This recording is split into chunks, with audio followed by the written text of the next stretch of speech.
True yan. First time ko mag-apply ng Schengen, I approved 65 days, multiple entry.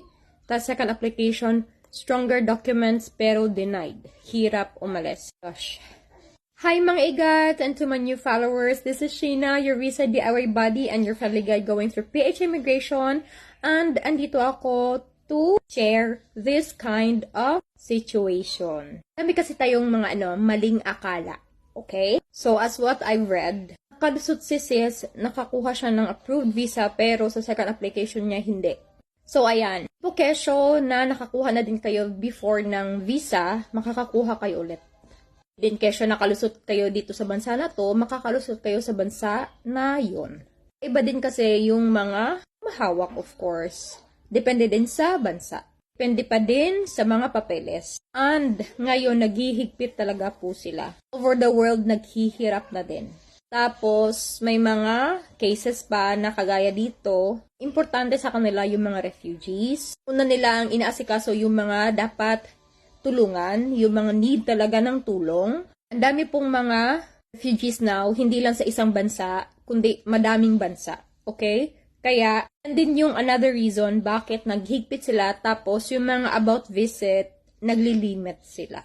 Kasi nyo, andito kayo sa account ko for a while, or for me kasi nga nag-aasikaso ako, no? Pansin ko talaga yan.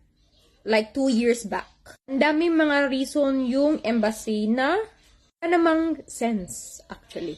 Kaya nung isa, matagal na sila pero sinabi na hindi daw sila magkarelasyon.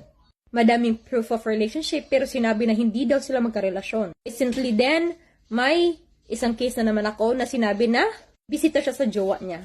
So, ni question, bakit bibisita siya sa jowa niya? Die! My God! Awal na ba talaga? No? So, ayan. My point is, I know, mahirap. I know, masakit. I know na nakaka-drain ng energy. Talagang mapapa-question ka, bakit na-denied tayo? Or for me, bakit ako na-offload before? Pero, there are reasons na hindi naman talaga tayo yung mali. Okay? Don't lose hope. Pwede ka pa din naman mag-reapply. Ito din talaga yung reason ko bakit nag-assist pa din ako, bakit tumutulong pa din ako. Kasi, hindi po biro. May mga reasons talaga now ng denials na talagang So, mag-prepare na lang more next time and reapply until nakuha yung approval.